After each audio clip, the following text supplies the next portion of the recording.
We just made a great settlement of the war with Iran, and we're going to be subject to finalization of documents, which should get done over the next few days. We'll probably have a signing maybe in Europe. Over the last month, we've been taking out ships, big ships, quietly at night. You guys didn't know that. Pretty cool, right? As a captain. He knows about more about ships than I do, but it's pretty cool. They turned off the lights. We bombed their radar and everything, so they couldn't see what was going on. We took them out at night, and the strait will officially open as soon as we sign, which could be soon. The legacy media tried to sell you on a lie. They told you this would drag on forever. They told you this was another Middle East quagmire. They actually claimed that Iran was winning, that Trump was trapped. And then, finally, reality has broken through. The world is beginning to realize that we are watching in real time the most consequential geopolitical chess game of the 21st century approach its final moves. And Trump has been masterfully 10 steps ahead throughout. Stick with me to the very end of this video because we're going to walk through exactly what just happened in the last 24 hours, why it happened, what Trump's strategic ambiguity has actually been accomplishing all along in 3 simultaneous theaters of operation, and what the escalation ladder looks like if Iran's leadership decides to balk. Either way, something huge is indeed about to happen in Iran. Greetings, everyone. It is Live Stream Friday. I am your host, Dr. Steve, your Patriot Professor, your well-traveled Patriot Professor, and we are living through yet another extraordinary, jaw-dropping, history-defining moment in what I can only call the Trumpian age of strategic genius. So if you want a front row seat on how the world is being remade in real time because of what you did back in November of 2024, make sure to smack that bell and subscribe button. That's right. You are changing the world in ways you never even imagined. Our super chats are up. Feel free to send in your comments, your questions. It'd be my privilege and honor to address them in this broadcast. Also, before we dive in here, what if I told you that there is a little known arbitrage play hiding inside a $30 billion market, and regular people with zero background in finance or tech are quietly generating $5, $10, even $20,000 a month from it, using nothing but a laptop. I know it sounds almost too good to be true, but here's what's actually going on. There's a very significant, very real pricing gap in the used book market, where the same book can be worth dramatically different amounts depending on where it's listed. And the people who've learned how to spot and exploit that gap are building serious, sustainable income. And what makes this unlike anything else that I've come across, you never actually handle a single physical book. There's no inventory sitting in your garage. There are no trips to the post office, no physical logistics whatsoever, because the whole thing runs from your browser. You identify the opportunity, you make a few clicks, and the fulfillment side, it's handled entirely by someone else. And I want to be clear, it's not a side hustle that just pads your grocery budget. This is a real business model that people are running full time right now. Many of them having walked away from jobs they couldn't stand in the first place. So that's why I'm personally hosting a free training on Monday, June 15th. Write that down. Monday, June 15th.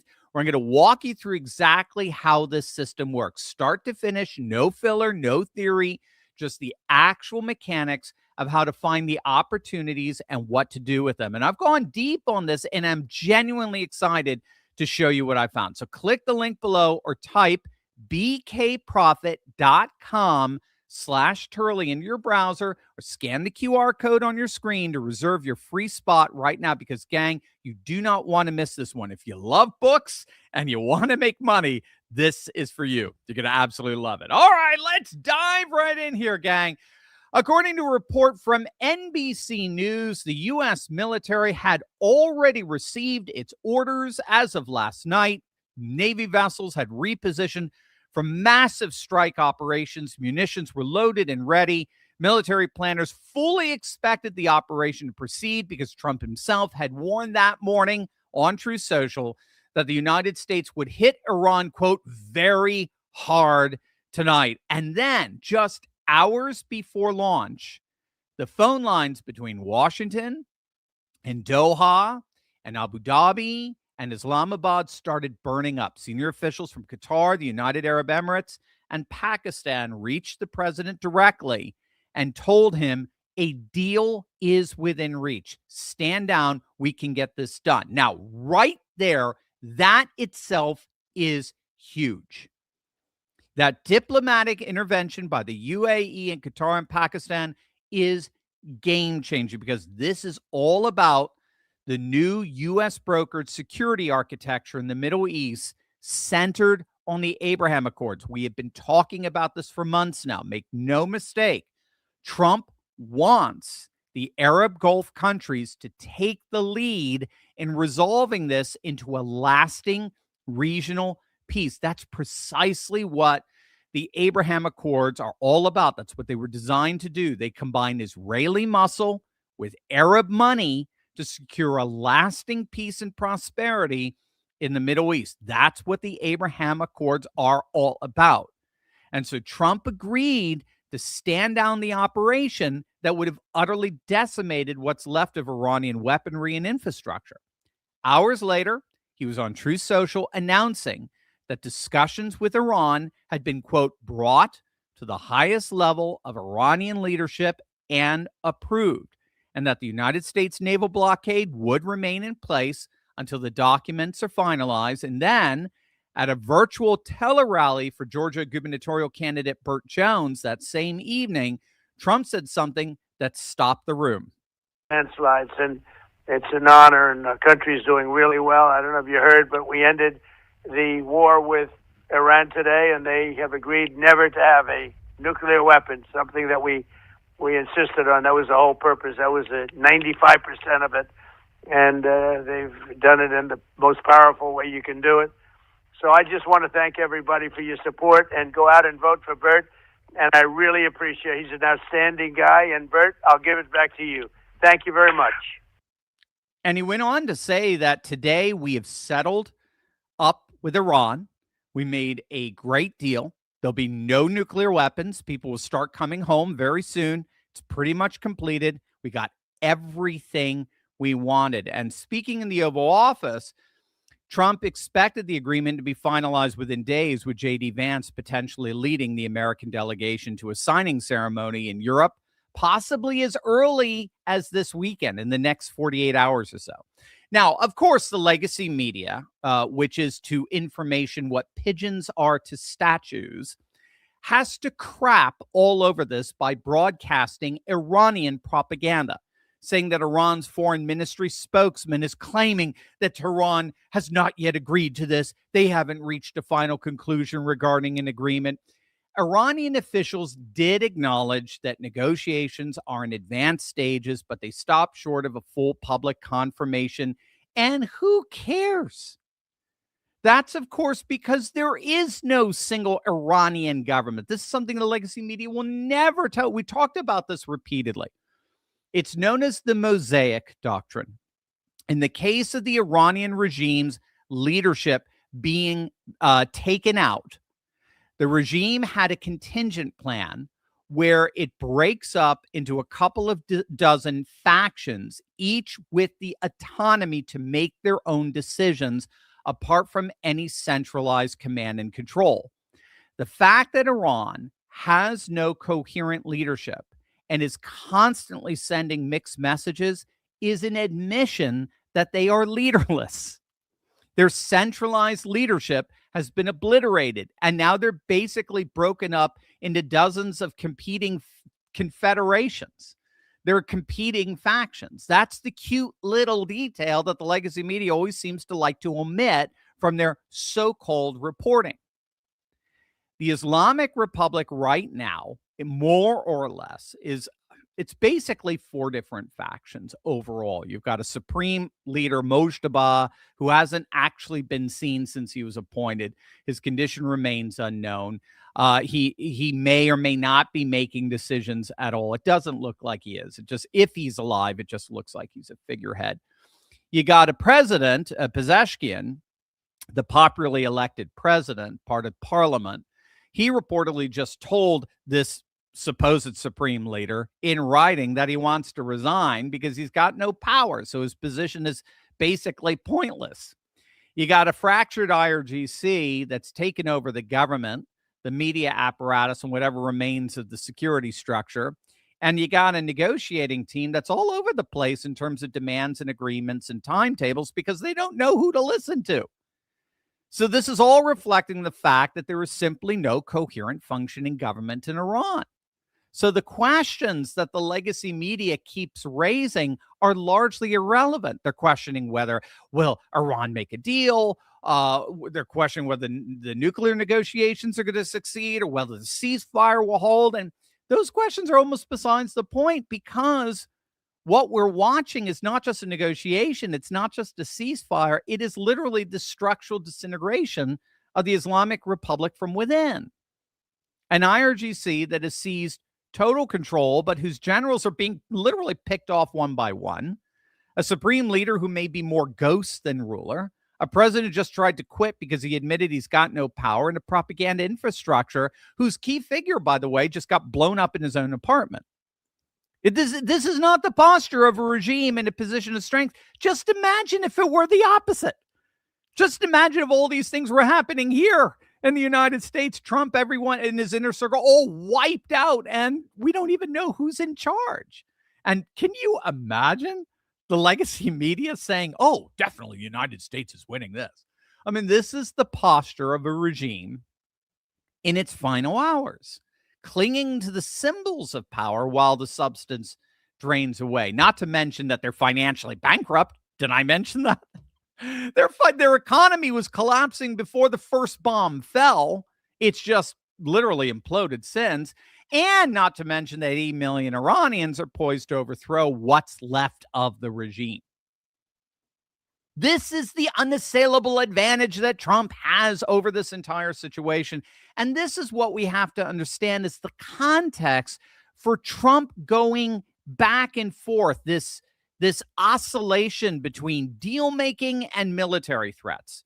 That strategic ambiguity is functioning as a kind of geopolitical pressure valve that simultaneously squeezes both Iran and China, all the while soothes Western markets. So what I want to show you here is how Trump has actually been playing a very literal 3D chess. We've talked about this before, but I think now with this latest potential agreement on the table right now, it really starts coming into even greater focus. Again, if you go back to some of our earlier videos, you see we've been talking about this 3D chess for weeks now. And it all centers around Trump's strategic ambiguity, that pattern of announcing imminent deals, then turning around and say, never mind. And he starts escalating attacks, but then he seems to back down, more deal, and then he threatens again. All of that is not random. It is not the behavior of a man who can make up his mind. Don't listen to Democrats and the legacy media. They're mouthpieces of legacy media. It is precisely collaborated pressure instrument. It is a calibrated, I should say, pressure instrument that is working on three separate fronts at the exact same time. The first front is what we were just talking about. It's Iran's own internal factional warfare. One of the most underreported stories of this entire conflict is the fact that Iran is not a monolith. Iran's President Masoud Pezeshkian actually just recently publicly accused senior IRGC commanders of unilateral actions that have, in his own words, quote, wrecked ceasefire prospects and pushed Iran towards disaster.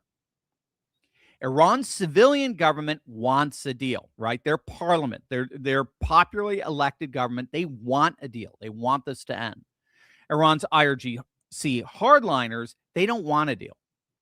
They want to wait out the clock for the midterms here in the States and bank on domestic opposition to Trump opposition to Trump in order to kill his leverage. And so they're exploiting the autonomous strike authority that the Mosaic Doctrine grants to generals throughout the remaining regiments. And then what that does is that provides the perfect deniability machine. So you've got the civilian government saying sincerely, look, we didn't order the strikes. We don't want them. We want a deal. All the while the IRGC sits back and watches the deals collapse every single time one comes together because they order these strikes. So, or at least they allow the commanders to strike whenever they want. So Trump's strategic ambiguity keeps both those overall factions in a state of maximum uncertainty. When he threatens a massive strike, the civilian faction panics and presses the IRGC to rein in their autonomous regiments. When he announces a deal, the IRGC hardliners can't calculate whether this is real or another bluff.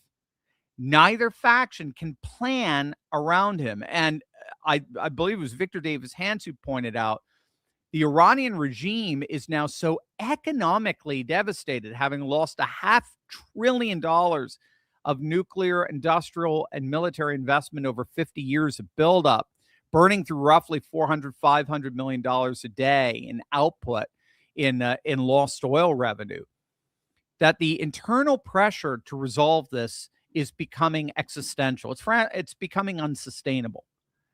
The Ayatollahs have to explain to Iranians standing in gas lines stretching reportedly 3 to 4 miles long, with food shortages spreading, why, once these sanctions are lifted, the regime is going to spend whatever scarce resources they have left rearming the regime rather than rebuilding the country.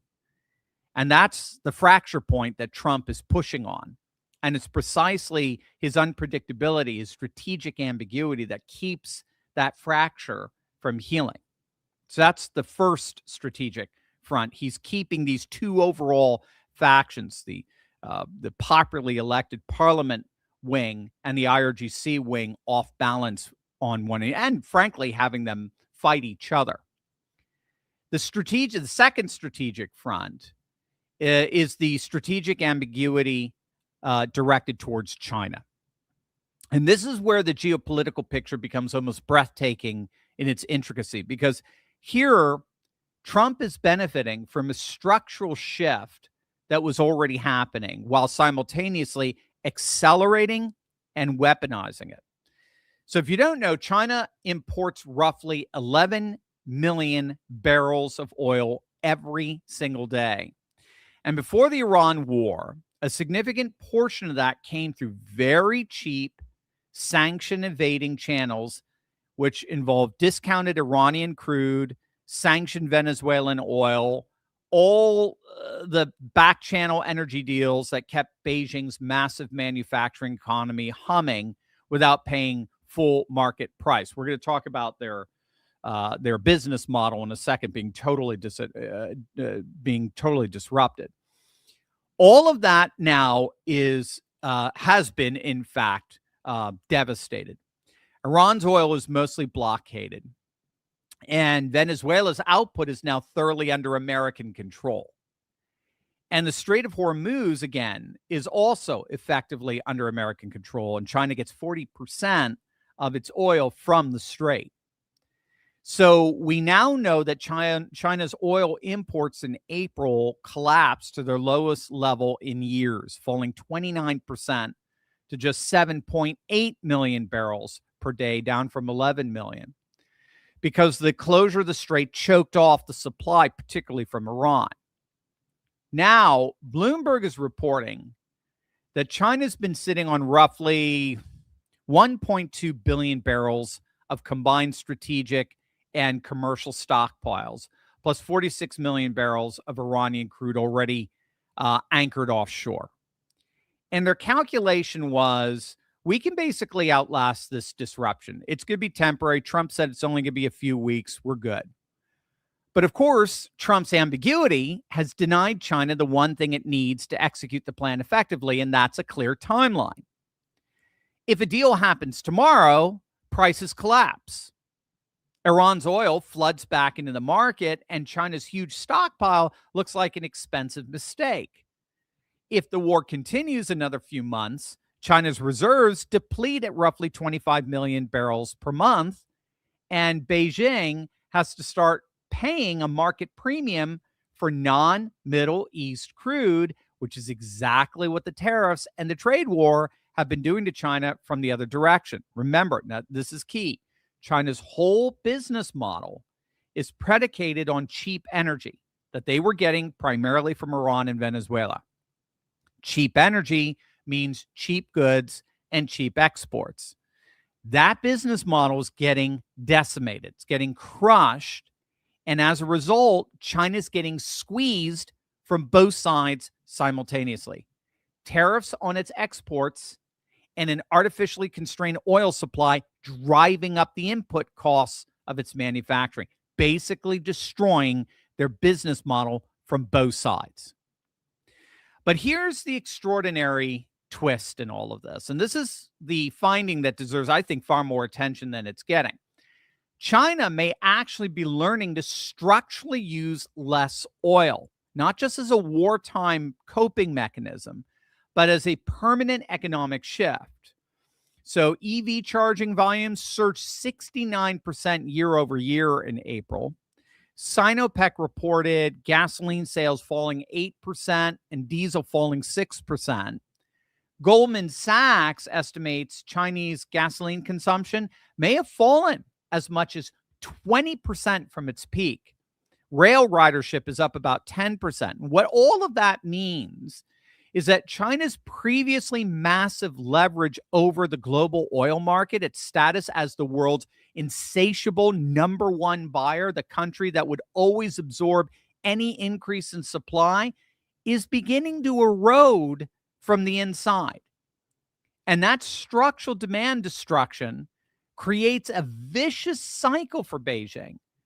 China built its refining complex assuming perpetual demand growth. Now, with the Strait disrupted and domestic demand falling, Chinese refiners are being forced to cut processing rates to record lows, exporting the economic pain downstream into their industrial base. So Trump's ambiguity keeps China unable to plan its way out of this bind. A clean resolution would let Beijing reconfigure its supply chain. A prolonged oscillation between ongoing war and an imminent deal keeps China permanently off balance. Either way, the strategic ambiguity is not good news for China. It's not good news for Iran. It's not good news for China. And then finally, the third front in the strategic ambiguity is the oil market and the American domestic economy. And this is where good news comes in. The mechanism is it's as elegant as it is simple.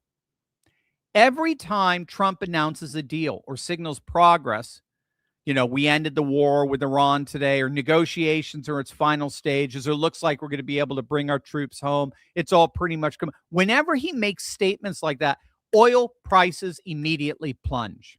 They plunge. In May, when Trump said negotiations were in their final stages, Brent crude dropped 6% in a single day. And lo and behold, it just happened again as of today. Take a look at the headline from the New York Times as of today.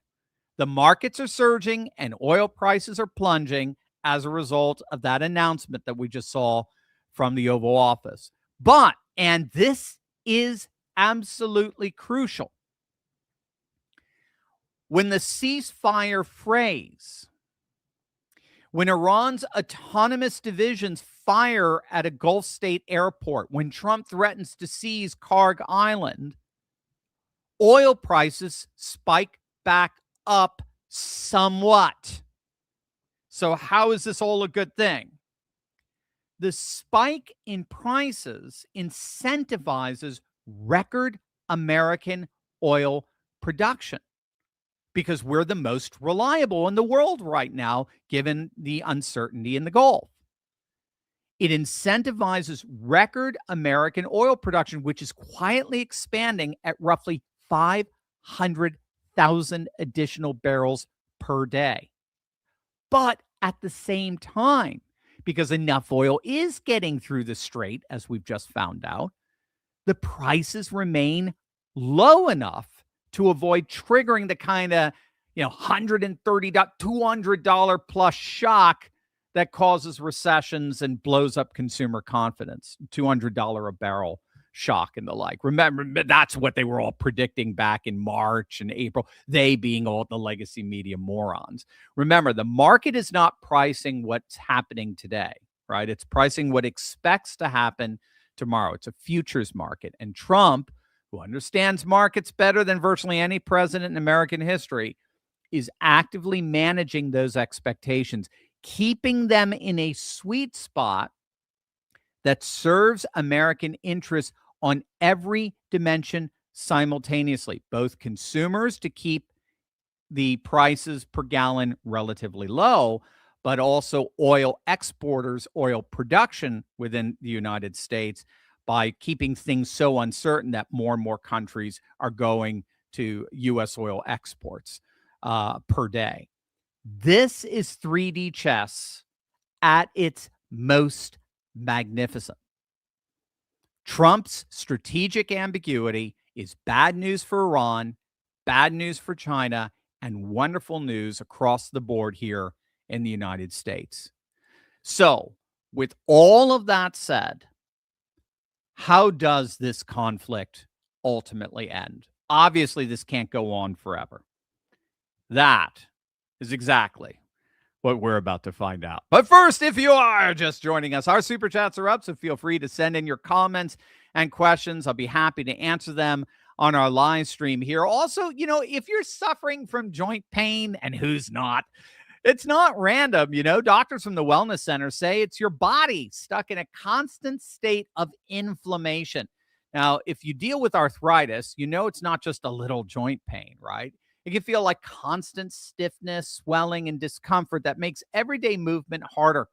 Arthritis is driven by inflammation that never really shuts off, keeping your joints irritated, swollen, and in constant pain. So that's why researchers are taking a closer look at ivermectin.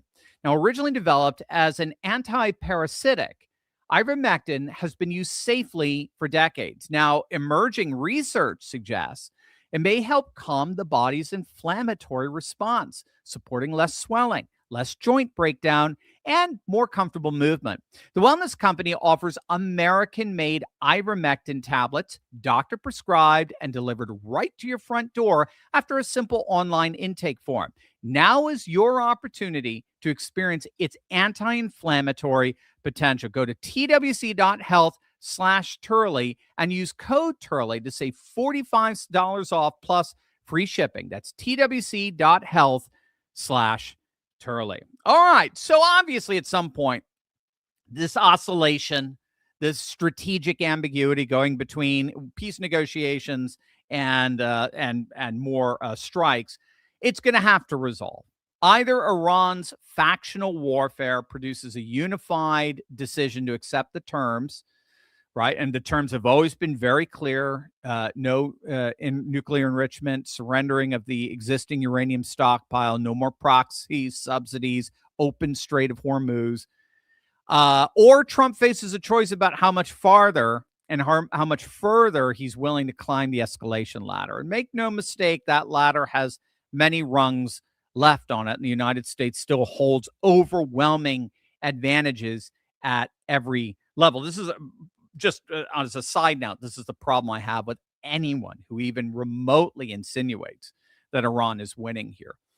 Escalation theory, which is actually just a physics theory as well as war theory. Escalation theory, the escalation ladder, argues that the side that is higher up on the escalation ladder and has more rungs to climb up than the other always wins. It's like guaranteed. So it's almost there has to be such an absurd what do you want to call it, anomaly in this for Iran to even remotely have any leverage. So I'll show you exactly what we're talking about here. The first and probably most immediately available run on the escalation ladder is what, again, I think it was Victor Davis Hanson. He calls it the whack-a-mole option. I love that. I thought it was Hanson. The whack-a-mole option. That's the easiest one. Trump's already been using it. If Iran cheats on a deal, or if they restart enrichment, or if they take out or they try to take out a military base in one of the Gulf states or whatever, if the IRGC proxies keep firing, Trump doesn't have to launch another full 38-day campaign. He can simply hit them for 3 or 4 days, knock out whatever they've rebuilt, and walk away.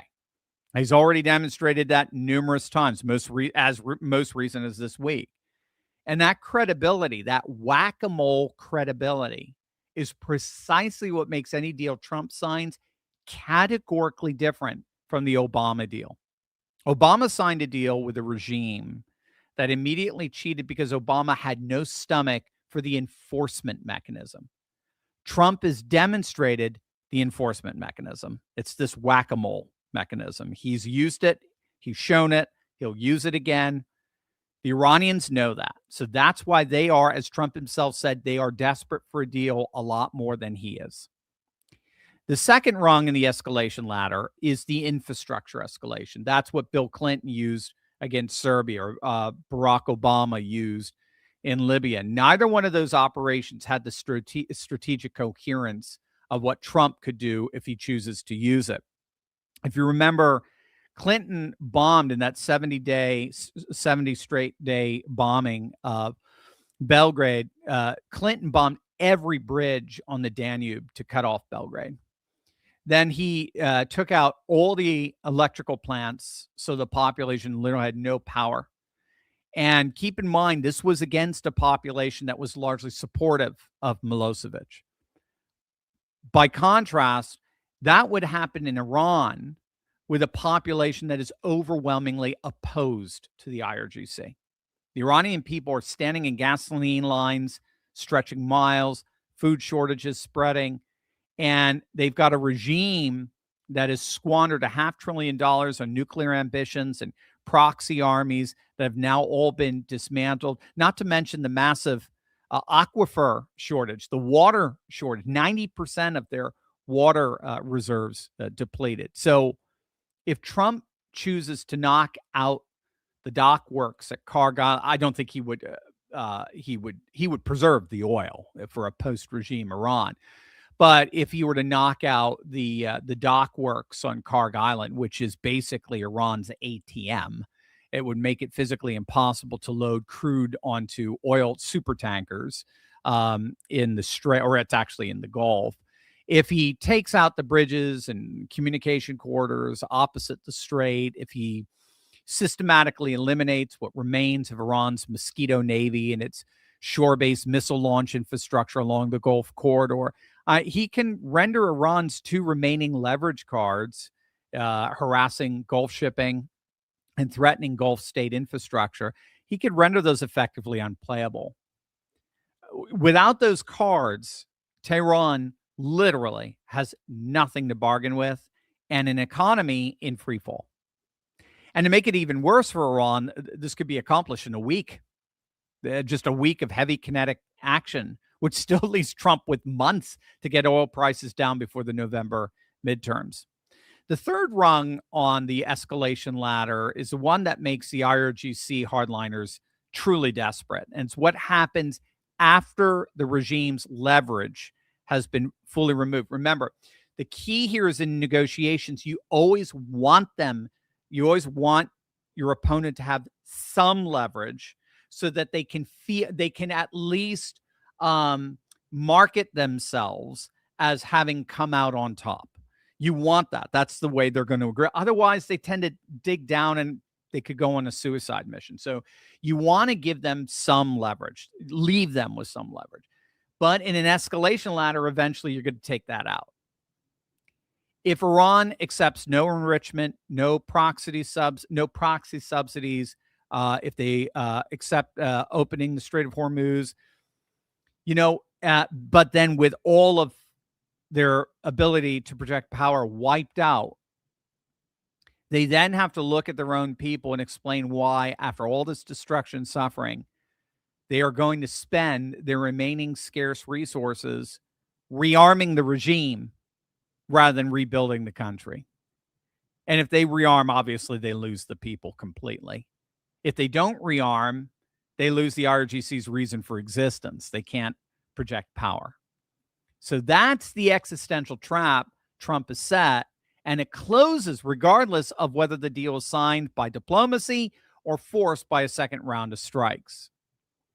And then there's one more dimension to the escalation ladder that almost no one in the media is discussing, and that's the Gulf states themselves. And this is where we more or less circle back to the Abraham Accords and the future of peace and prosperity in the Middle East. What we're watching today is absolutely astonishing.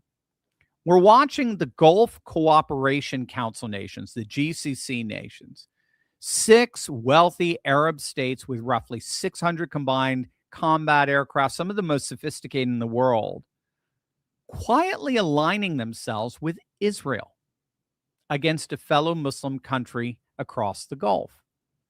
So this is just beyond unprecedented. This would have been unimaginable before February when the first bombs dropped. The GCC nations have been flying missions in coordination with Israeli forces as well as American. They've been sharing intelligence.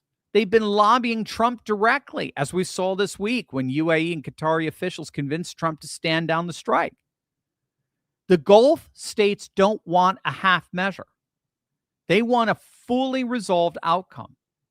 And that pressure on Trump to finish cleanly is yet another variable pushing toward resolution, one way or another, and very soon. So here's the strategic picture in full and where we are right now. Okay, shut off the legacy. First thing, shut off the legacy media, sit back, and then just sort of take stock of everything here. Iran has lost its Navy. Iran has lost most of its Air Force. Iran has lost the majority of its missile launch infrastructure, upwards of 90%. Iran has seen its nuclear program set back by literally decades, just from the June 2025 bunker buster campaign alone. Iran's economy is hemorrhaging roughly $400 to $500 million a day in lost oil revenue. Its proxies have collapsed. Hamas is effectively finished. The Houthis are cowed into near silence by explicit Israeli and American ultimatums. Hezbollah has been weakened to a shadow of what it was. They've all been systematically degraded. China, Iran's most important potential external patron, is itself in a bind, squeezed between the energy disruption and its own structural demand slowdown, unable to ride to Iran's rescue in any meaningful way. We should add as well, up north, Russia, which everyone feared would be a counterweight on behalf of Iran. Well, they're bogged down in Ukraine. They've mass casualties, mass amount of funds and so forth, finances being absorbed in that war. They're in no position right now to project power in the Persian Gulf, and they haven't. And the domestic American opposition to Trump, the Democrats and their mouthpieces in the legacy media, I think to the astonishment of the vast majority of the nation, they've been actively rooting for American failure in this conflict. All the while, they lack the institutional power to actually stop Trump, especially as the midterm structural data actually shows Republicans leading in every single projected electoral model. Have you seen the latest from Inside Elections? Their forecast for the midterms. They've got the GOP right now with 217 safe or leaning seats going into the midterms. That means they just need a single toss-up seat to retain the majority. Trump, he's got 5 months before the midterms. He's got the most powerful military in human history fully postured and ready. He has the unanimous backing of Israel, the quiet operational support of the Gulf states, and a domestic economy that is managing the oil price disruption with unprecedented resilience, thanks in part to surging American production. And he's got a regime on the other side that's desperate, divided, bankrupt, and staring at a choice between accepting Trump's non-negotiable terms and watching their country continue to disintegrate. The deal is close. And if the deal doesn't come, the hammer is still raised.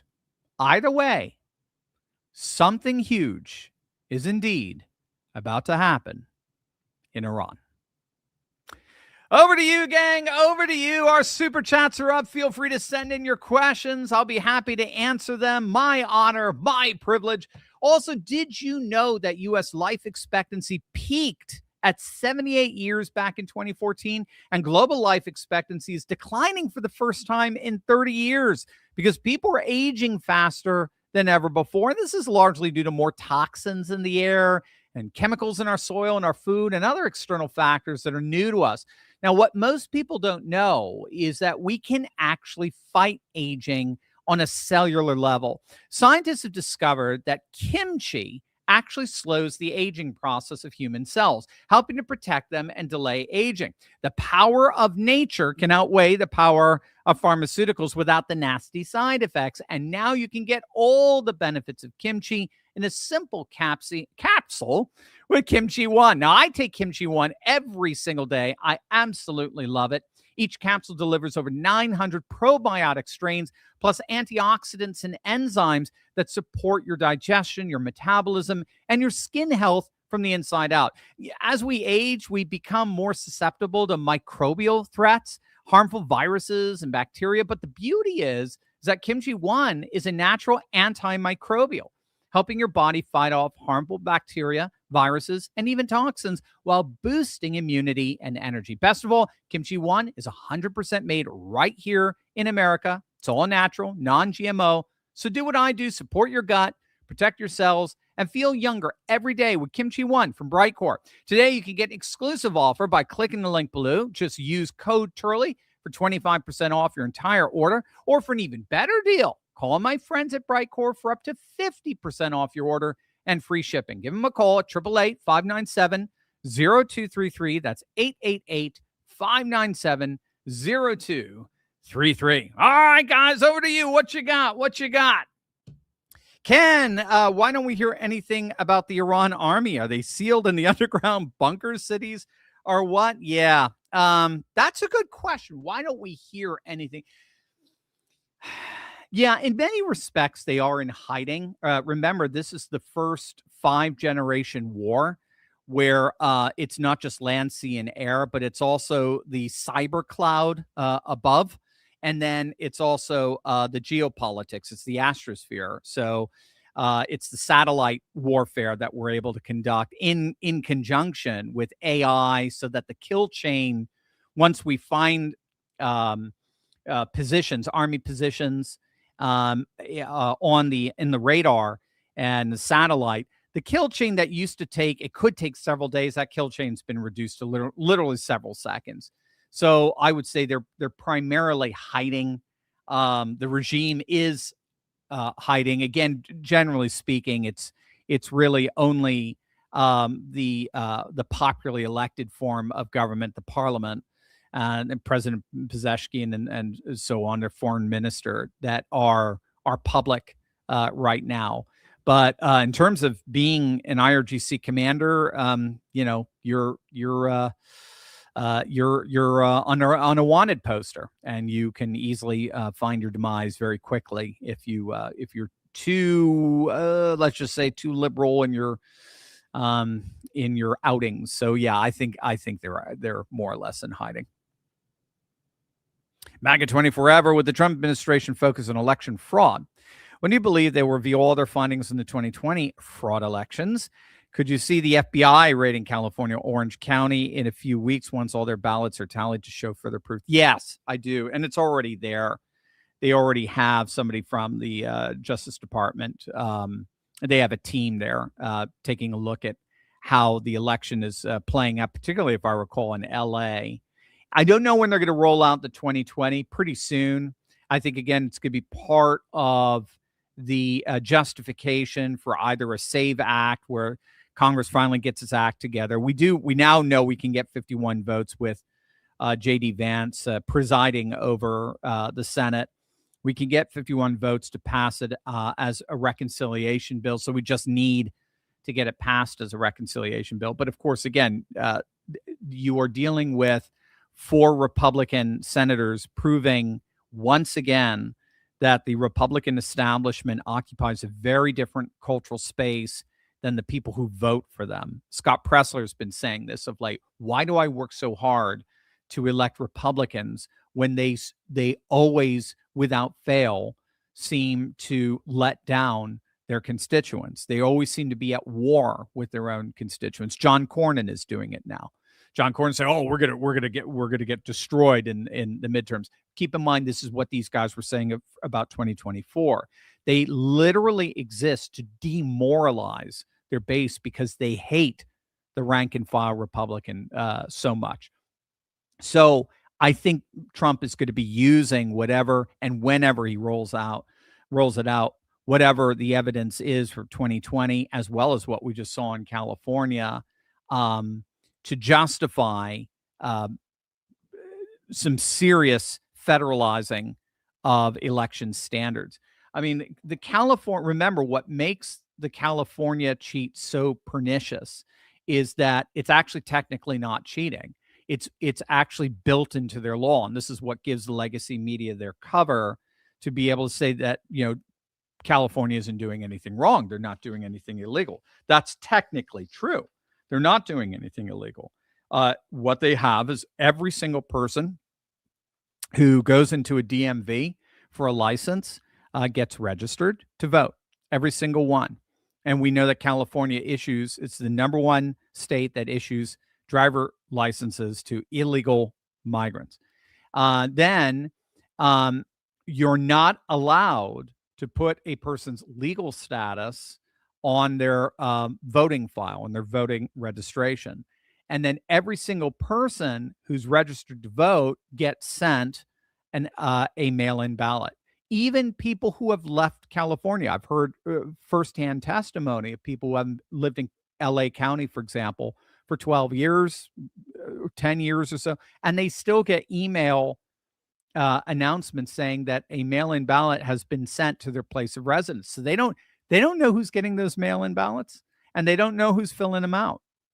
And then thirdly, they have the most lax, what do you call them? Why am I forgetting? What is it? When you mail in your ballot, I'm forgetting. You guys can help me. But when you're mailing your ballot, anyone can pick up your ballot and bring it in for you. Ballot harvesting.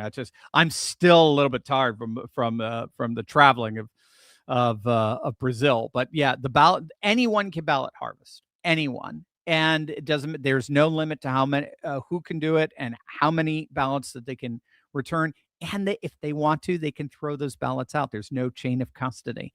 So it's the single most corrupt, blatantly corrupt system out there. And it disenfranchises states like Texas and Tennessee and Florida who have pristine voting standards. And so it looks like the Supreme Court is going to also step in and start overturning this nonsense. They're still counting ballots.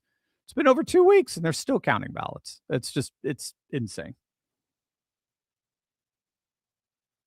Vaughn, Dr. Steve, have you seen Glenn Beck's discussion about the U.S. Navy sneaking out oil from the Strait of Hormuz, at least a little at a time? What do you think of the idea of its entire scenario is a delaying action for U.S. oil to displace Iran's supply from the national oil market? I think it's absolutely right. That is what's going on. So that's what we're talking about in terms of Trump's sort of his strategic ambiguity.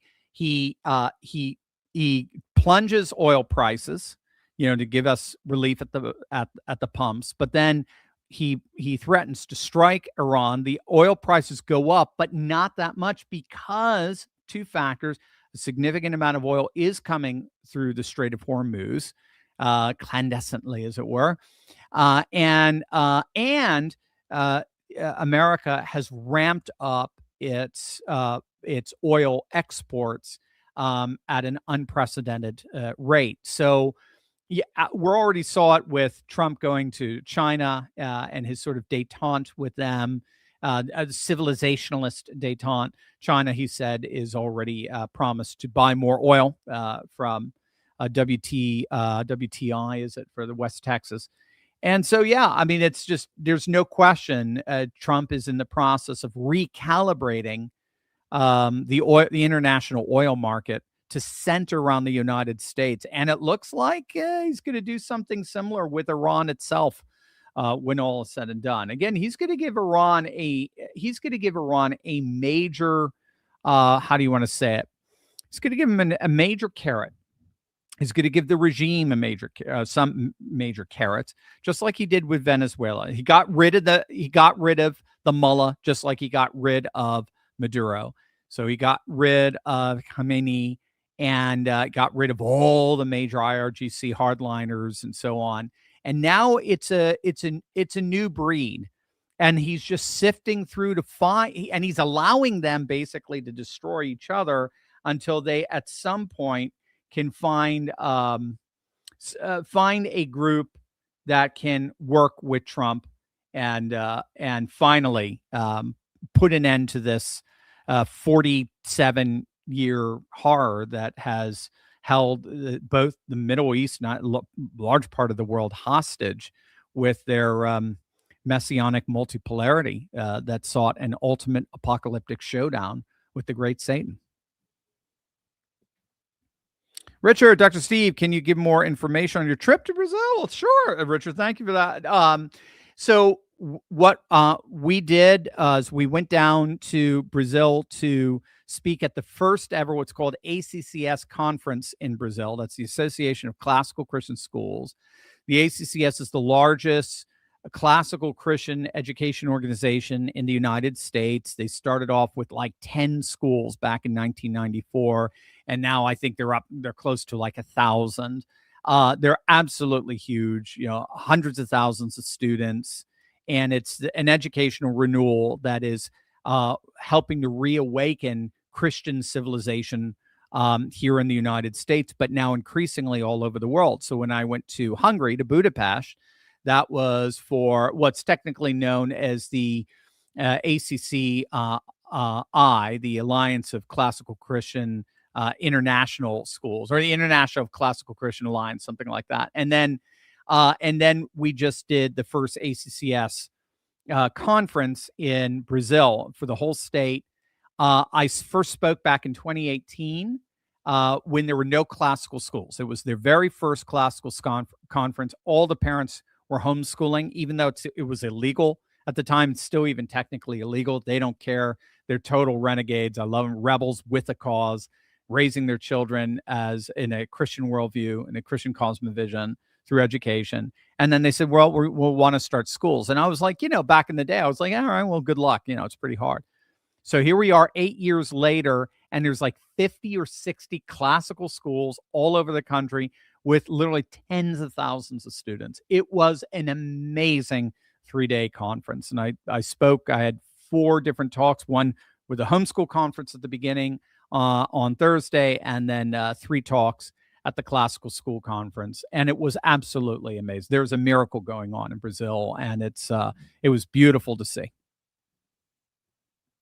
Maximilian, if the Septuagint is in ancient Greek, what other words used to describe the concept of love the gospel is based upon? What do they actually mean? And how have they been bastardized as they so clearly have? Yeah, well, so right there in the classical Greek that carries over into the New Testament as well. I'm not that familiar if I recall, with the use of so there's four. There's phileo, there's eros, there's agape, and there's storge. I'm not quite sure specifically how they're used in the Septuagint. I'm assuming it's going to be the same way it was used in the wider Greco-Roman milieu. Phileo is brotherly love, like Philadelphia, philos adelphos, the brotherly love. Eros is a desiring and ardent love. It's not really the erotic as it got worked out today. That would be a bastardization. Plato loved to use it in terms of the emotion and the ardent desire we have for beauty. Agape is a self-emptying love that is usually marked by not needing a return. In other words, it's kind of like a burning bush. The burning bush did not need the bush for fuel. And generally speaking, love requires a return in order to keep it burning, keep it aflame. Agape is an uncaused love, as it were. It's a love that can continue even in the absence of return. And then storge is a love, if I recall, for your maternal love, parents, siblings, and the like.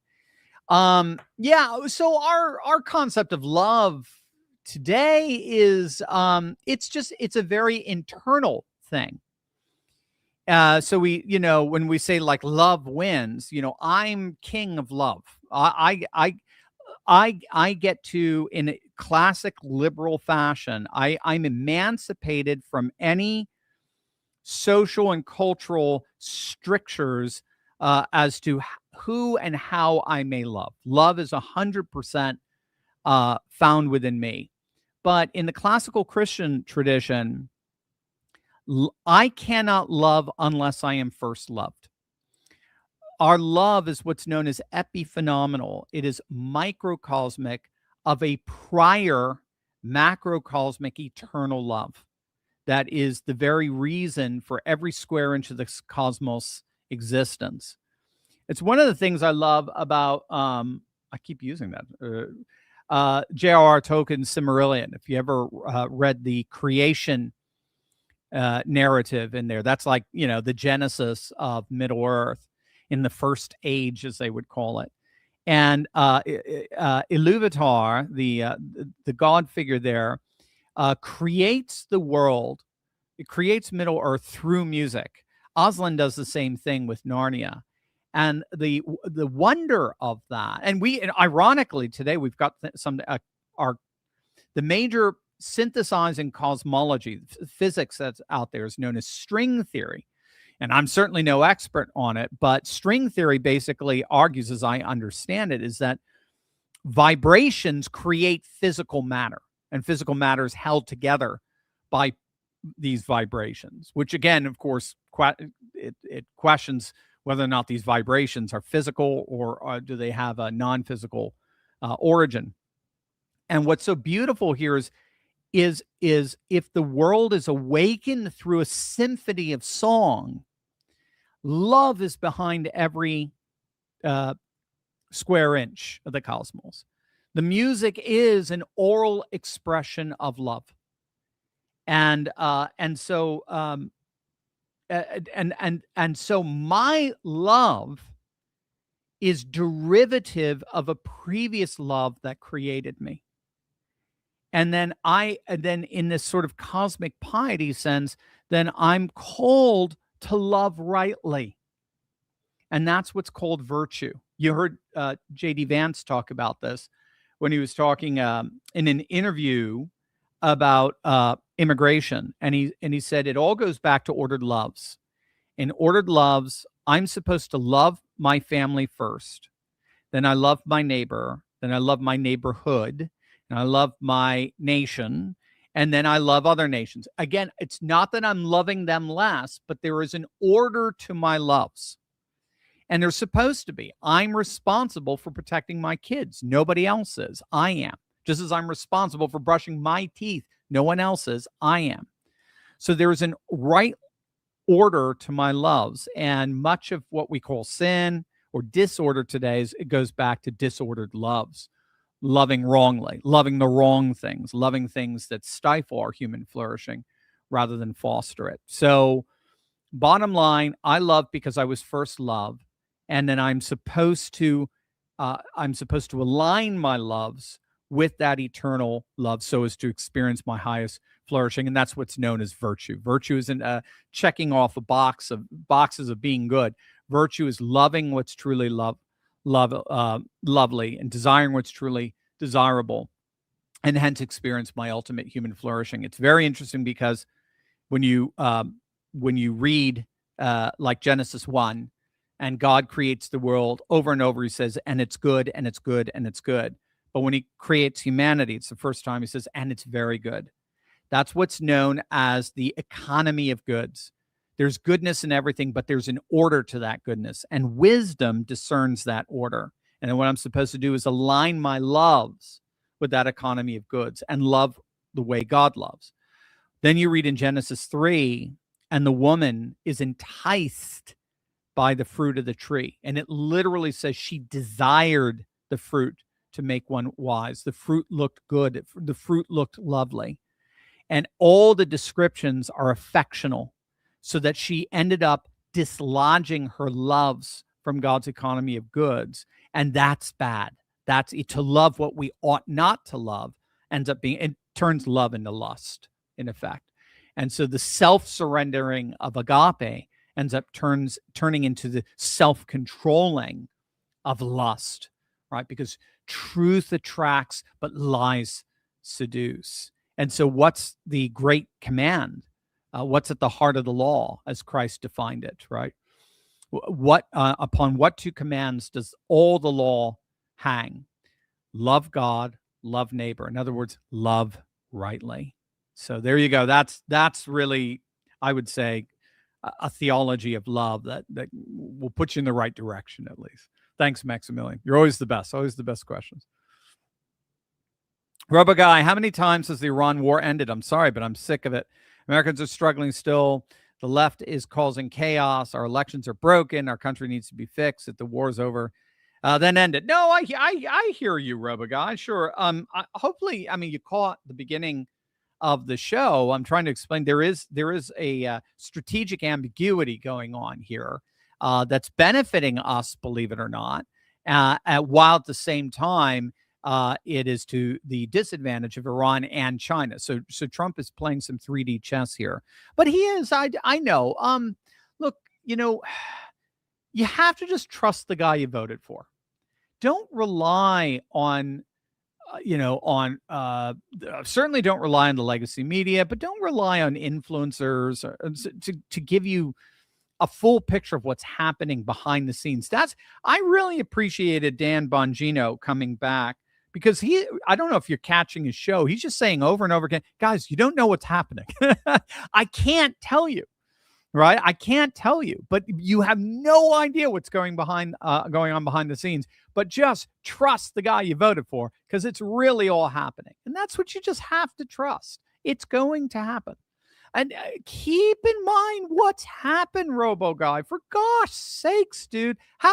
Seriously, how many, do you remember, just in your mind's eye right now, picture what the border looked like under Biden. And Kamala, who was the border czar. I mean, if you want to know what a shameless shill for the Democrats, the legacy media was, they actually tried to argue she was never technically the border czar when she was running for president. They actually tried to run cover for her. And why? Because you saw them running through the open gates of our borders by the mass millions. Every year, 11 million migrants coming through the border into our country. How's it now? How's it now? Now, this is what makes me so upset with temper tantrum babies online who said, Trump is just, Marjorie Taylor Greene is going to be the worst. He's not keeping his promise. He promised all these things and he's not keeping his promise. My gosh, woman. I mean, look at the border right now as we speak. Look at the mass deportation efforts that are happening all across the country right now. Latest count, 3 million gone. 3 million. By the end year, total 5 million. We're on track, 5 million gone. By the time he's done with his presidency, it'll be 10 million, upwards of that. Because the more they take out, the easier it is, ironically. So, and because a lot of it is red states. They're in red states, and red states are complying with federal law. You look at the manufacturing and industry having come back. We're number one in manufacturing again. You look at our energy exports right now. Oil, I mean, WTI, West Texas oil is crushing it. Why do you think everyone's going down to Texas right now? They're absolutely crushing it. Florida is a deep red state. When Trump was first elected in 2016, Florida had previously voted for Obama twice. Florida is now a deep, Trump's state, it's not New York anymore, it's Florida, is deep red by 14 points. The third most two of the three most populous states in the country are deep, deep red. And the most populous is collapsing as we speak, California. Politically, economically, you know, they're getting mass net demigration, leaving their state. You look at what he's done with DEI. You look at what he's done with wokeness. I mean, this guy is keeping his promises left and right. And you look at his administration, they're second to none. His cabinet is second to none. And he's crushing the administrative state. He's doged USAID so that the literal international left has no more money. Keep it in perspective, Robo Guy. Keep it in perspective. Don't fall victim to exploding a single issue at the expense of so many other things that Trump has done. He is, and not to mention a conviction with John Bolton. And he's bringing charges. I do think Pam Bondi screwed up a bit on that for sure. But Todd Blanche is certainly a man with a mission right now, the new attorney general. So keep it together. It's okay. It's all right. Deep breath. Trump is in control. We're okay. There you go. Love you, Robo Guy. Modulated reality. I hope part of the deal includes a recompensation to the nations of the GCC for all assets that they lost, military and civilian. Make Iran pay for the damage they did. Oh yeah, no, they'll again. Iran is doing its best to desperately try to make it seem like these negotiations are Trump blanking. The left is doing their best to do it. The weird kind of, some people call them the woke right at this point, just this kind of this dissident right. I don't even know how they're right at this point. I hear Tucker now wants to vote for Graham Plattner. Is that correct? I mean, there's logic to that, actually, because when you're populist, you can oscillate between left and right pretty easily. But nevertheless, it's pretty clear Trump is going to get everything he wants. And the GCC countries are going to get whatever they want. But the big thing they really want is a defanged Iran. And they've got it. And now it's just a matter of just sort of working out the details of that. Robo Guy, follow up. I'm sorry. It's just the longer it goes on, the more I feel it'll be bad for Trump. Should be focused on fixing our country, no more foreign stuff. Yeah, but it doesn't work that way, Robo Guy. Fixing our country involves fixing the world as well. It always has. We're not. I don't mean this as a diss, but we're not El Salvador. We don't get to live placidly in the hegemonic space of a civilization state like the United States. We're the ones who actually have to decide on world order. And right now, what Trump is doing is he is recalibrating world order around the United States as the major energy power on the planet. And he's going to make sure that you have the single best gas prices of your lifetime. He's going to see inflation going down to record lows. We're going to continue to see economic output, the likes of which we never even imagined, especially with AI. AI is going to increase economic output rather than decrease it. But what that's going to require is it's going to require pushing back on China and their attempt to sort of take over the Middle East order through their proxy, Iran and its proxies, Hezbollah, Hamas, and the Houthis. And he's doing that with one fell swoop with Iran. Don't be held hostage by the midterms. We're in the best position imaginable right now with the midterms. All this is going on, and inside elections has us at safe 217. Now that's going to change. It's going to fluctuate. But compare that to where we were last time in 218. We were in the 190s, I think, or 180s with seats. We're way above that now, 20, 30 seats ahead of that. And again, largely because of the wonderful redistricting efforts of states that actually play to win, unlike the idiots in South Carolina and Indiana. William O2, Dr. Steve, good AM, and welcome back. Northern Ireland, seeing more and more Catholics and Protestants aligning themselves against the Poles and illegals. I know politicians and illegals. I know IRA is a terrorist organization under Jerry Adams, and the political party Sinn Féin is government entity. Both have been dirty over the years. So where do the good people go in these troubles? I can't even look to the Vatican on that. I know. And the Vatican. Yeah. All right. So, William, you're right. Yeah. Good, wonderful last name. Apropos here. Yeah. The Vatican will always disappoint in that sense. And you got to follow up. Is this the true tipping point in Europe, or at least the UK, against political machines and the wave of illegals invading the distinct countries? Okay, good. So yes. Let me back up. But I think you're always going to be disappointed by the Vatican in these matters, because the Vatican uses a strategic neutrality.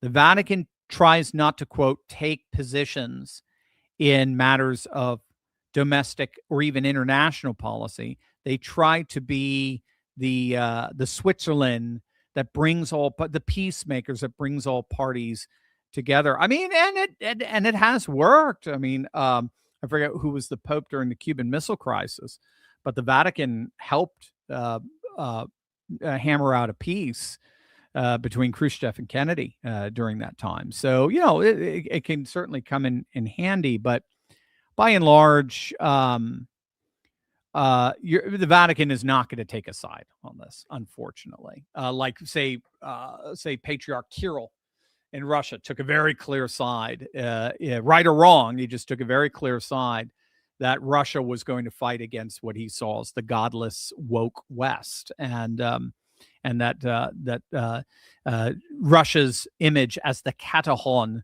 the resistor of the Antichrist, is literally their theological foreign policy today. Undergirded by the Russian Orthodox Church. So you're not going to see anything like that with the Catholic Church. So that said, yeah, I don't think you're going to get a lot in Northern Ireland politics. It tends to be very disappointing. Sinn Féin, in many ways, they're a nationalist leftist party.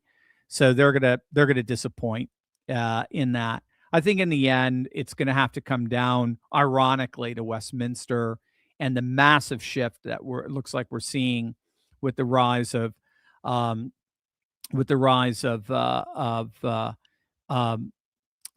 Restore Britain and Reform.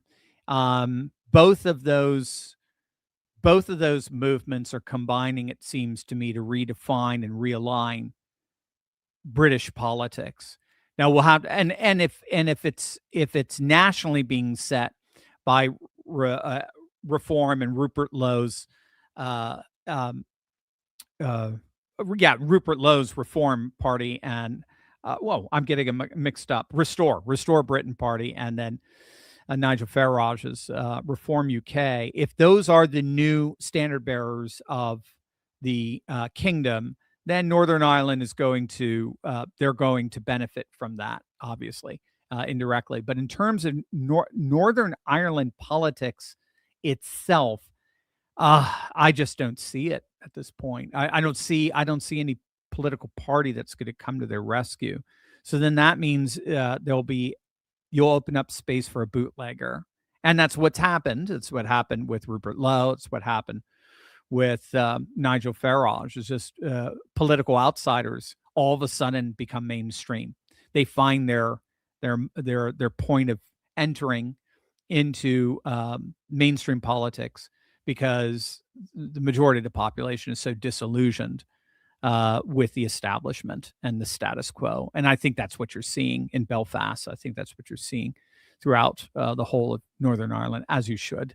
The UK's political establishment has been to call them derelict would be completely inaccurate. They have legitimately, for whatever reason, they have legitimately believed that inviting the third world to overwhelm their country and to literally dilute their traditional kin of their kingdom is a good thing. They're so ideologically captured. They seem to believe that is a very, very good thing to do.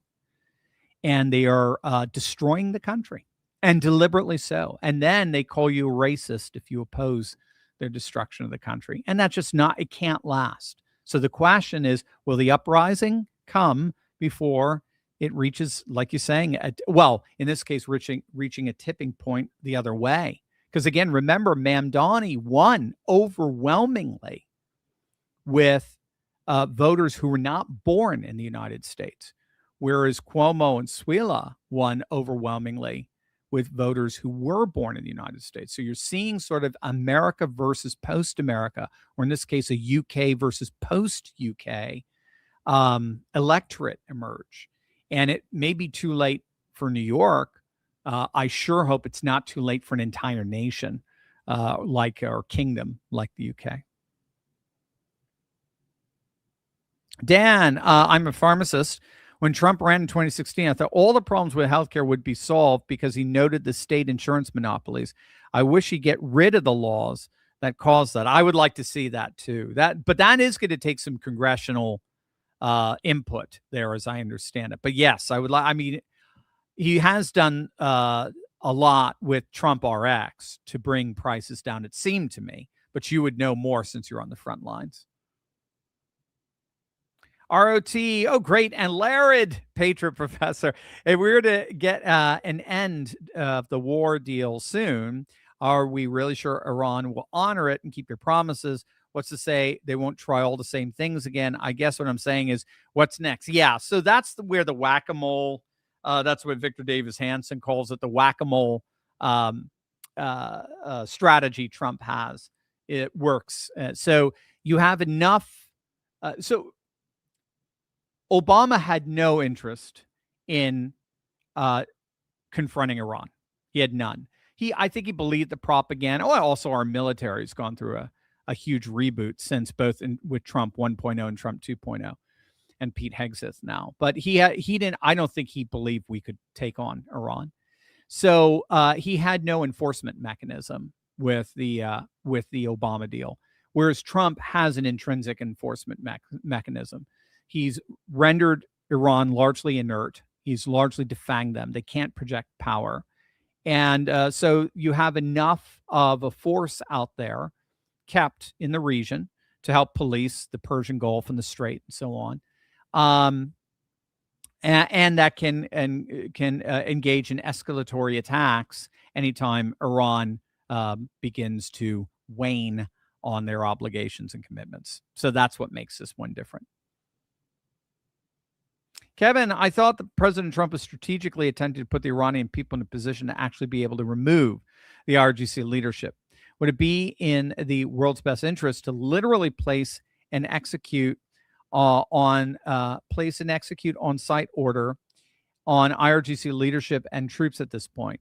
They're no better than the Nazis in World War II. Heck, They are the Nazis still wanting to eradicate entire population groups, everyone but themselves.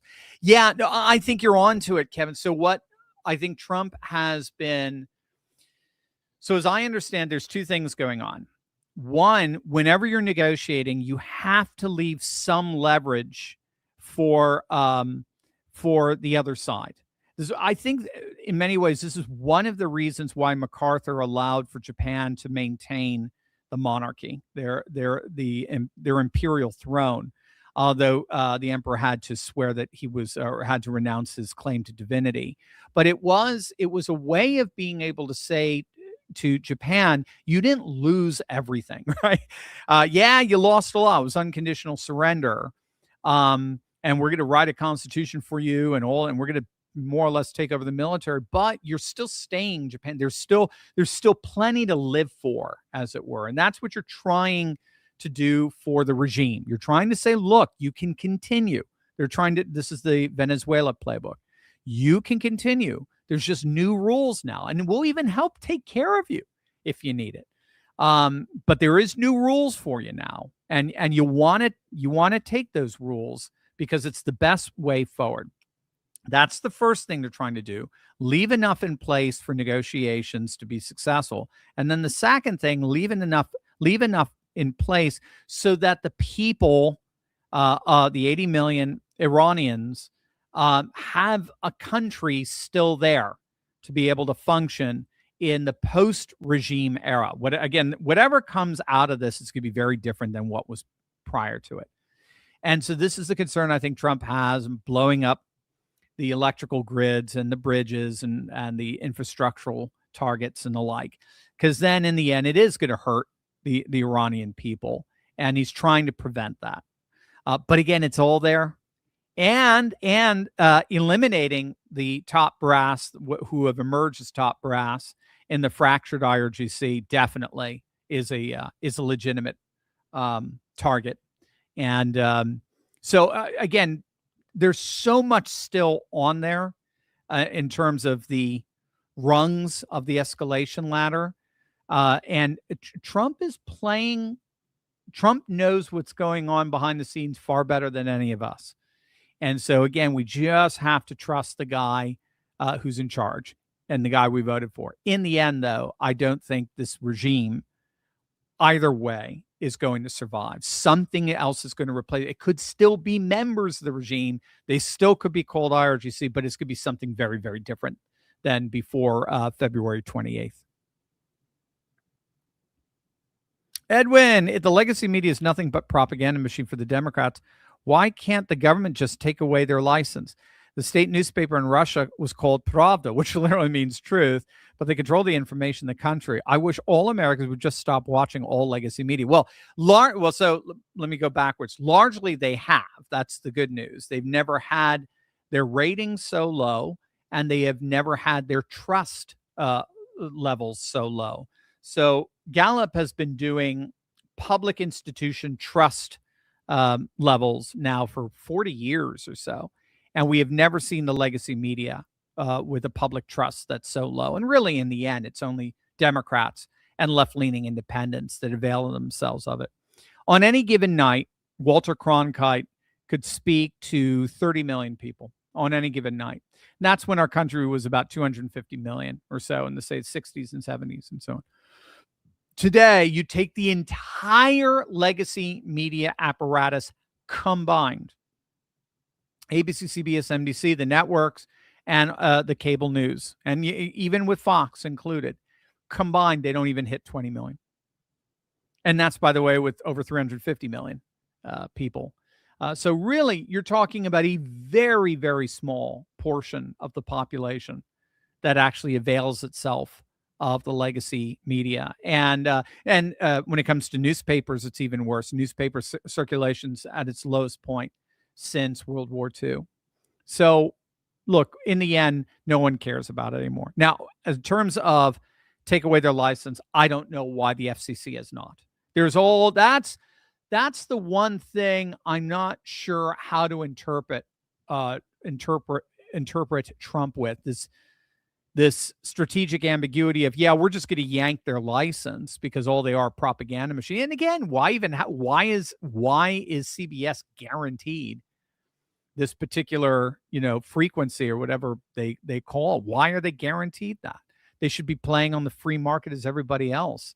The days of applying rules from an industrial order that's gone, since we're now in the cyber civilizational stage. I don't know why the FCC doesn't just do it, but I do think they need to yank ABC, CBS, and NBC of their licenses, just very much like what they did kill NPR. That was good. Now NPR actually has to compete in the marketplace, which, by the way, it's doing, and to its credit, God bless them. If leftists want to keep NPR funded, let them do it. Great, no problem. But again, it's leftist media for leftists. But I think that's exactly what ABC, NBC, CBS have become, especially with Kristen Welker and just her absurdity on NBC. I think they just have to yank it. And I don't know why they haven't. In human condition, the hard fact is, if Trump does not stop the commies outside the United States and fix other major world issues, we'll never fix America. He's taken the long, hard road. Yes, frustrating, but it's a long game plan. In human condition, where were you when I was preparing this morning? That's so beautifully put. That is just I'll read that one more time. That is really the hard fact is, if Trump does not stop the commies outside the U.S. and fix other major world issues, we will never fix America. It's very similar to the idea. I'll go back to Lord of the Rings. The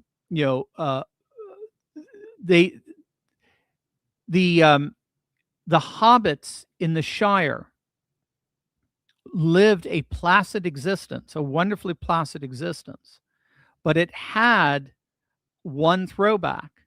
It had one fatal flaw, and that is they forgot what evil was. So Merry and Pippin in the movie have this really wonderful conversation. I forget if it's in the book or not, where one of them says, I think it's Pippin says, hey, it's okay. At least we have the Shire. Let's go. But they were being, they were running into some frustrations with Frodo and oh my gosh, not Bilbo, Frodo and Sam, and they were having frustrations and whatever. And they said, let's just go back to the Shire. We're good. And the other one looks at the other and says, don't you understand? There won't be a Shire. Don't you understand what Mordor is? Evil by its nature spreads. Evil by its nature is cancerous. Evil by its nature destroys and feeds upon the good. So wherever there's good, it's gonna have an appetite to destroy it. So you're absolutely right. Leftism, that was communism. Communism had a perverted, bastardized Christian eschatology that believed in a kingdom, a communist utopia on earth, filling the whole of the planet in literally their version of the kingdom of God, with the state as the church. So Trump is destroying the evil all around us, with Venezuela, with the very serious situation of China getting too much power, with the Panama Canal, whereas Cuba is next. He's been really on Europe's case to get with it and get rid of these globalist idiots in power and start voting in the civilizational populists. He's been pushing back on the bullies in Brussels, and he's been taking out, and has taken out in many respects, the one nefarious actor in the Middle East that was the chief impediment to the Abraham Accords that would bring peace and prosperity throughout the Middle East, as brokered by the United States. And the primary nation financing that impediment was China. So in this one fell swoop, he is radically recalibrating and remaking the world. And you just can't fall victim to the Shire's myopic vision. This is what I mean, where I see, these just simpleton, almost eye-wateringly cringe statements that Trump promised no new wars, and now he's going against his promises. It's just like, he said no new forever wars, but he always said Iran will never have a nuclear weapon. It's on you for not figuring that out, not him. So there you go. I like it. He's taken the long, hard road. Yes, frustrating, but it is a long game plan. Good for you. I love that in human condition. Thank you. Benton, this is off topic. Godsad recently described the state of civilization, Canada and England, as if they were cancer patients, stage 0 to 4. The larger the number, the more difficult to treat and to survive. Gad stated both are in stage 5. What do you think it is about the past events this week? What do you think is about the past? What do you think about the past events this week in Belfast and England? Past life support. What's your opinion? Yeah, I think I don't know if it's that bad, but Gad would know. I thought Gad was from Canada. Isn't he Canadian? And even, Jordan Peterson left Canada for the States. I don't know if they're I don't know if they're stage 5. It is pretty bad. I mean, certainly the political establishment is stage 5. They are as clueless and as patently absurd as you can possibly get. Keir Starmer literally lives in a different realm of reality. This goes beyond just occupying a different cultural space. I mean, these guys are literally living in a different conception of reality than what's real out there. They are demonstrably hypocritical. They will blame crime, violence against non-whites. They will blame that on a group identity sin of white supremacy if it's committed by someone who is white. But if somebody from that non-white group commits violence, crime against a white person, you are just demonstrating your white supremacy if you're going to try to blame an entire group. I mean, it is heads I win, tails you lose in its most pure form. It is an absolute commitment to the notion that ethno supremacy is allowed for all non-whites, all the while whites have to remain sovereign individuals that can have no ethnic pride, no ethnic love, no ethnic identity whatsoever. So that to me suggests that its goal is to basically, divide and conquer traditional Canadian and UK society by opening up the floodgates to third worldists. And they think they're doing a good thing. I guess in a sense, this is justice for the age of colonialism, where now it's their turn to pillage the UK and pillage Canada. And like I said, then you're going to have an electoral face-off between those born in the country and those not born in the country, but who have been given the right to vote, either legally or illegal, whatever. So it seems to me that I'm waiting to see those numbers, that calculus, overwhelm itself. So if the voting demographic not born in either country is greater than the voting demographic born in either country, then it's probably over. Then that's it. Then they are going to take the country in the nations in directions that have very little to do with what preceded it. So and for us, it would be a post-America. That's what the Democrats are trying to do. And it would be a post-Canada, and it would be a post-UK. And don't be surprised the UK ended up dismembering at that point, because the tribalisms will just keep going. And once the tribalisms reach a certain level, you get secession. So I don't know if it's beyond hope yet, but I'm very excited about the next upcoming election in the UK, because it looks like Reform and Restore are going to do great. Rupert Lowe and Nigel Farage are poised to just absolutely redefine UK politics. But the question is how much damage is done in the meantime. Until this is finally resolved, where you get rid of a political class that believes that basically filling their nation with people who hate it is a good thing.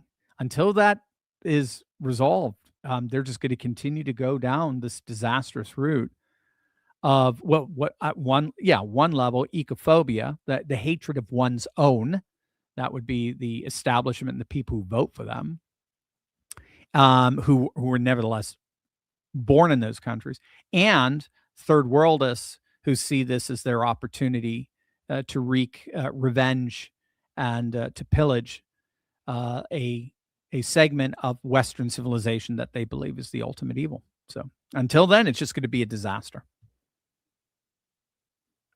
John, how do Americans make sure that we do not repeat the mistakes of our past in abandoning the peoples of Iran like we did in the Afghan people and the German people after World War I? Well, yeah, that's a good question. Well, I think there's an architecture in the Middle East for peace and prosperity. That's the Abraham Accords. Trump has already said he wants to see more countries, particularly Saudi Arabia, as part of that. And more countries have been added since it was first signed in the fall of 2020. And then and then of course you have the combination of Israeli muscle and Arab money to be able to enforce that, and United States backing to enforce that peace and prosperity. And Iran's going to be hard to maintain, the regime, after this, because they were based on an ideology that was more akin to Germany World War II than World War I. And that ideology was a worldwide confrontation. They existed. They were God's instrument, ordained by God to confront the great Satan and its proxy Israel in a great Armageddon war on behalf of the hidden imam. And I believe that's when the hidden imam reveals himself. So they believe, if I recall, it's the 12th imam, one of the great teachers. He didn't die. He kind of got raptured in a sense. And he's still alive, but he's hidden from sight. And the mullahs are supposed to reign in his place until the great confrontation with the great Satan, which they see as the godless West, America. And then that is when the imam, if I recall, returns. Their whole justification for being in power is that they beat us. And when we so thoroughly have beaten them, it's very hard for them to maintain that theological legitimacy. So I just think they're a lot weaker than we could imagine in terms of the hearts and minds of most Iranians. But I do think it's the security architecture of the Abraham Accords that's going to be the difference there. Bob, is Graham Plattner going to be a gift to Republicans for the midterms? It sounds like it. Sounds like he's going to get. There's a lot more about him and the op research with Susan Collins suggests that they're waiting for the right time to unleash it because it's going to be incredibly embarrassing. Plus, Susan Collins is very popular in Maine, and polling in Maine is very difficult. And if you look at 2020, the last time she ran for re-election, She was supposed to lose by 8 points, according to Real Clear Politics average, 6 or 8 points. She ended up winning overwhelmingly.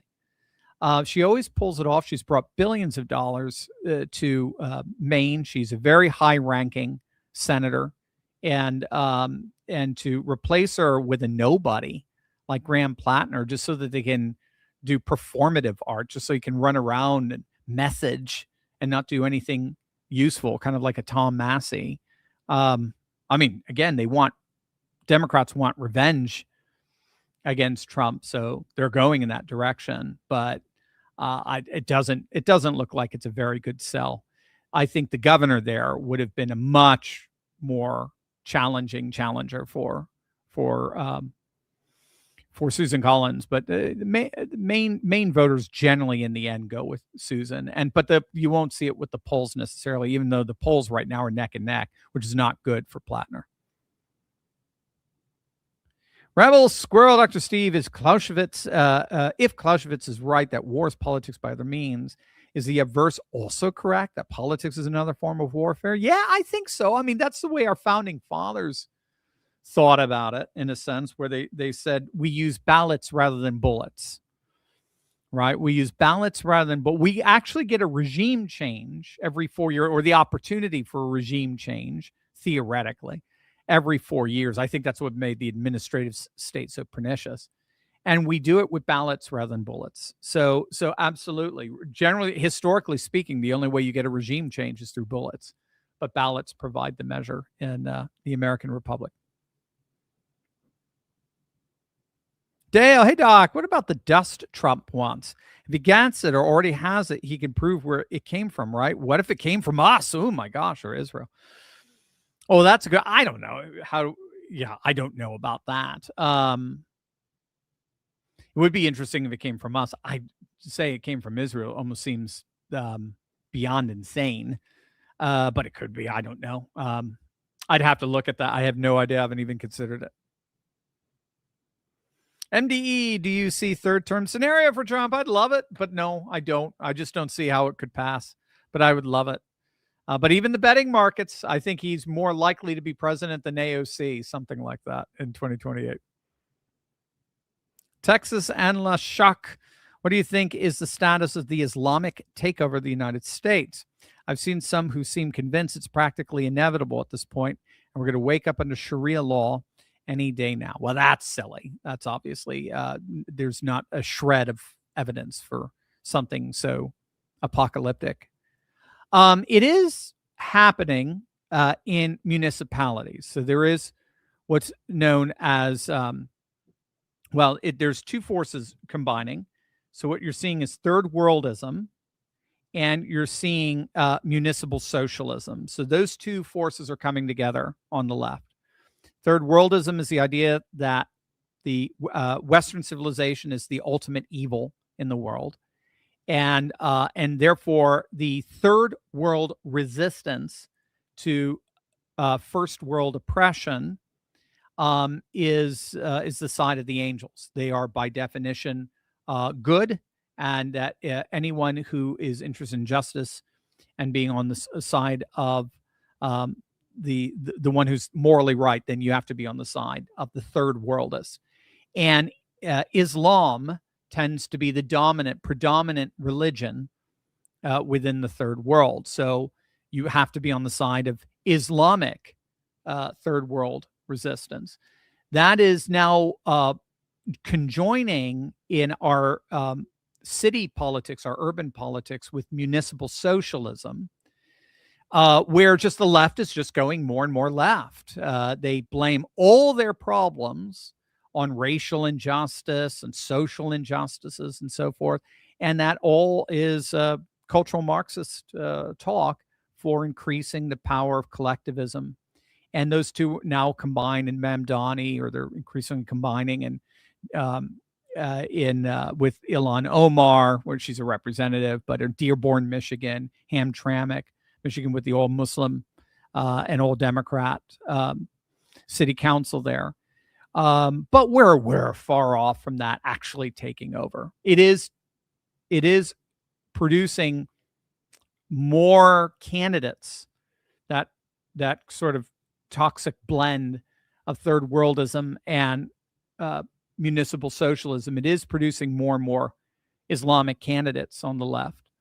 But there does also seem to be a very, very, very sharp backlash against it as well at the state level, maybe not at the municipal. But even Mamdani split the left. I mean, he didn't win with 80% of the vote. He won barely 50% with 3 people in.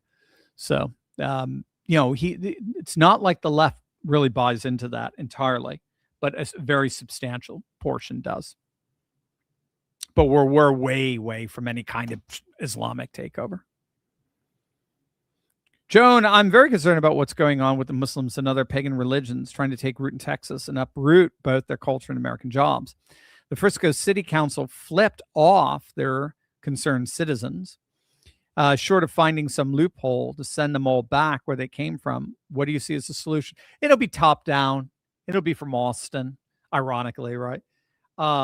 That's what we've seen most effectively with the Abbott-Paxton partnership and pushing back against some of the parallel society, parallel economy measures that Muslims have attempted in Texas. Of course, it's going to matriculate around the bluer areas, like you're saying, Frisco, like Dallas areas. It's good, Dallas County. It's going to start there, but the problem is these states are so deep red that if the issue ends up making its way to statewide issues, it gets knocked down pretty hard. So they're better off doing this stuff in New York, California, Minnesota, which they've been doing. There are Minnesota schools that are entirely Somali, or public schools that are entirely Somali, as I understand it. So they'll have more success there than I think they will in Texas. I don't think you have to worry about it. Winning reality, cultural Marxism is a generational attack that works by demoralization of the youngest generation. The only way to reverse it is to remove its influence from early and secondary education and replacing it with trivium logic. Whoa, winning reality is perfect. Yeah, it's the classical school renewal that's happening. And absolutely, I mean, I do think, I personally think that the worst infestation of cultural Marxism, the mechanism that is infesting the country with cultural Marxism are the universities. It's the colleges. K-12, yeah, you'll see it there, but nothing. I was on a college campus for 20 years. Nothing comes close to the left-wing poison that these teachers infuse in the minds of students. And it's made all the worse with human resources departments in the professions. They are the ones that drive left-wing sentiments in our in the professional sphere, and but all those people come from the universities, and you've got to take out the left-wing influence in universities big time, and I think red states can do a lot to make that happen at their statewide government. Hoppenau's been following you since Trump first term. You and Red Eagle Politics. My only information: what happens to Nebraska being a winner-take-all state? No, I think they. What happened today? I think they reneged again. They are Midwest conservatives, and Midwest conservatives don't fight. They're very placid. They one of the reasons why Southern red states fight is because they have a very large portion of left UGs that have moved there: Texas, Tennessee, Florida, North Carolina, and so there are millions and millions of Gandalfs crying, "You shall not pass." I left California. I left Portland. I left Illinois. I left these places because I don't want this blue state nonsense anywhere near me anymore. And so you have this fighting spirit to defend territory in southern red states, but people aren't moving to Midwestern red states. They're not moving to Nebraska or South Dakota or certainly not Indiana. And so you have a very laissez-faire, um, milk toast, tepid conservatism there, and you get it in Nebraska as well. So they just don't fight. Kevin, are the Kurdish rebels being armed by Israel, or the Balak rebels by UAE or India? What about the Persian Immortal Guard rebels, Azerbaijan army? I don't know the answer to that. It seems there's just mixed messages coming in from the surrounding countries, especially with the Azeris. At the beginning of the conflict, it actually looked like Kurds and Azeris were going to be the ones most likely to possibly be even the ground troops in all of this. But I understand Trump was very upset with the Kurds and the Kurds' refusal to arm Iranians.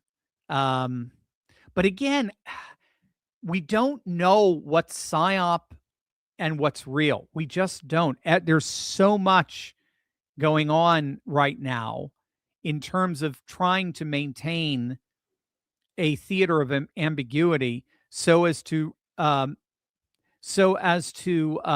prevent anyone from being able to plan what to do. So it's very hard to see what's really going on. Again, I just keep going back to Dan Bongino,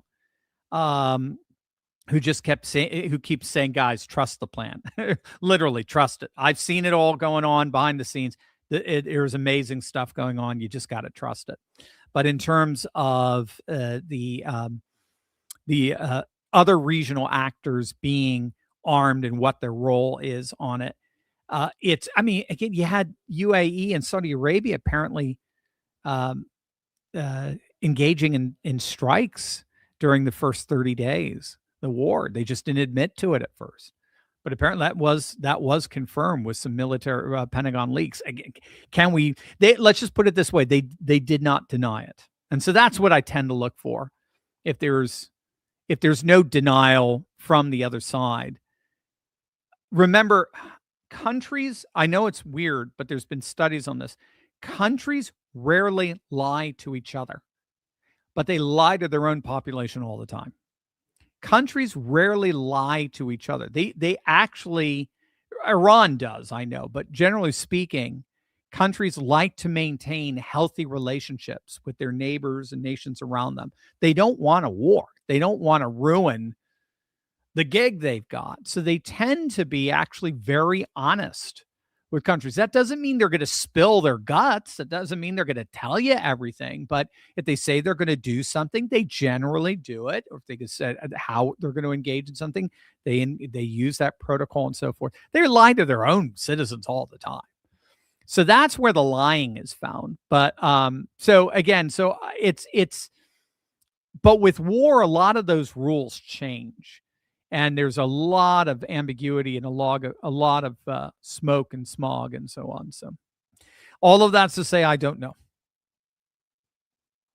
Robo Guy, who would you prefer for president 2020? Vance or Rubio? I don't know. I think both are good. Well, we do have a very strong bench in a way that the left doesn't. But I'm Vance all the way. No, I think JD's the one. I would love to see a Vance Rubio ticket because historically speaking, he who wins Ohio and Florida almost always wins the general election. I think that's been true for only the exception of 2 times, and that was when there was rampant cheating, 1960 and 2020. Texas, with regards to Iran, I recently read Killing the Mob, where it mentioned Trump has had to negotiate with the mob before as they controlled a lot of New York's construction unions. So it seems he's dealt with these types. I think you're right. No one negotiates like Trump. And again, I know there's a little bit of whiplash going back and forth, but again, I tried to show you today that's strategic ambiguity and there's a whole rationale for it. Again, just trust the plan. We're good. Brother Ted, Trump is hamstrung by his art of the deal frame. Any deal would be irrelevant. The RGC will lie with its terms and the leaders will change. We need to pause operations, simply reserve the right to resume them at any time. Well, yeah, I don't think so, Brother Ted. Yes, the IRGC will lie about its terms and leaders, but that's why we have the whack-a-mole structure. So the way Trump is engaging in back and forth negotiations right now is anytime Iran is playing games, we just smack him across the head for a couple of nights, and then they say we're sorry, and then they come back. So that's the fundamental difference between Trump and all the other administrations previous to him. None of them wanted to confront Iran militarily, whereas Trump broke that previous administrative taboo. So the rules are not the same as prior to Trump. Hanlo, is it not too nice to say that they are living in a different reality? Are they not simply imposters serving other interests than their own nations? They actually believe what they say publicly. Yeah, if you're talking about Iran, no, Iran does lie a lot. But yeah, you don't have. There's no coherent leadership in Iran. There's different factions in Iran. So you've got the Mojtaba faction. We don't even know if he's alive, but you got them.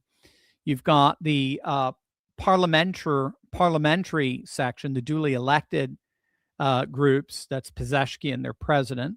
But he tried to resign because he said, we don't have any power. You've got multiple IRGC factions who are kind of all fighting each other as much as they're fighting us. And then you've got the delegation, the negotiating delegation, and they don't know what to say. So, and there's just a lot of misleading propaganda that's being sent out. So, but Trump has a perspective on this that none of us are privy to. And he's, I think he knows what he's doing. Salt Rabbit, being so busy, how often do you play guitar these days? Hey, Assault Rabbit, thanks for that. Oh, not much, Assault Rabbit. I haven't played in ages. My nails are a mess. Every time I think I've got it going again, it falls apart on me. Got to be honest with you. I go to Brazil, or I go to Budapest, or I'm going to be in Atlanta in a week or so. And just things get busy around here in the studio, so it's hard. I probably pick up the guitar once every few months, unfortunately. And with that, guys, have a wonderful weekend. I will be your back porch professor with any breaking news. So make sure you stay tuned to this channel with breaking news and analysis. You're not going to get anywhere else. Love you guys. Have a beautiful weekend. God bless.